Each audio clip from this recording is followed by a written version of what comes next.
एक नक्षत्र के 4 चरण होते हैं और हर चरण से चंद्रमा होकर गुजरता है। तो अगर वो एक राशि से 2.25 दिन में गुजरता है चंद्रमा, तो वो हर चरण मतलब उस 2.25 दिन में वो 9 चरणों से गुजरता है। हर राशि का एक 30 डिग्री का पाथ होता है, ठीक है, लगभग 30 डिग्री का। तो 30 डिग्री का जो पाथ है उसमें हर 3 डिग्री 20 मिनट का जो पाथ होता है वो एक नक्षत्र के चरण का होता है। तो जब जो चंद्रमा उस 3 डिग्री 20 मिनट के पाथ से होकर गुजरता है, तो उस एक पर्टिकुलर जो चरण होता है, उस हर एक पर्टिकुलर चरण का एक साउंड होता है।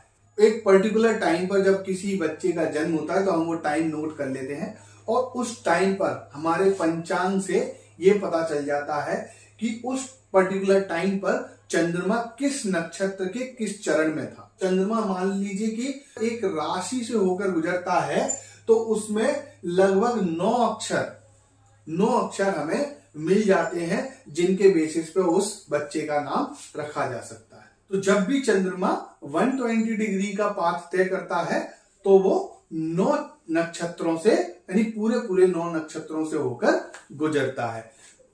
कैसे कि देखो यहां पर अश्विनी 1, भरणी 2, कृतिका 3, रोहिणी 4, मृगशिरा 5, ठीक है, आर्द्रा 6, पुनर्वसु 7, पुष्य 8, अश्लेषा 9, है ना।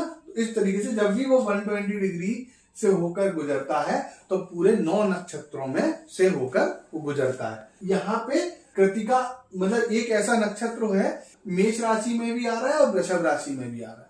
ऐसे ही मृगशिरा भी ऐसा है जो वृषभ राशि में भी आ रहा है, मिथुन राशि में भी आ रहा है, और पुनर्वसु एक ऐसा नक्षत्र है जो मिथुन राशि में भी आ रहा है, कर्क राशि में भी आ रहा है। तो कृतिका नक्षत्र के अगर प्रथम चरण में आपका जन्म हुआ है तो आपका मेष राशि में जन्म हुआ है, और अगर कृतिका नक्षत्र के 2, 3 और 4 यानी जो बाद के 3 नक्षत्र वो चरण है उनमें जन्म हुआ है तो आपका वृषभ राशि यानी यहाँ पे आपका चरण अगर हम अवॉइड कर देंगे तो यहाँ पे राशि गड़बड़ हो जाएगी, है ना।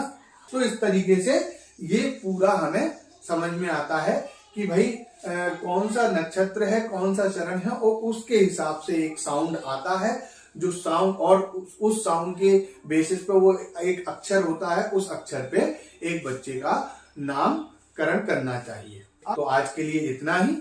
जय गुरुदेव, जय मां भगवती, नमस्कार।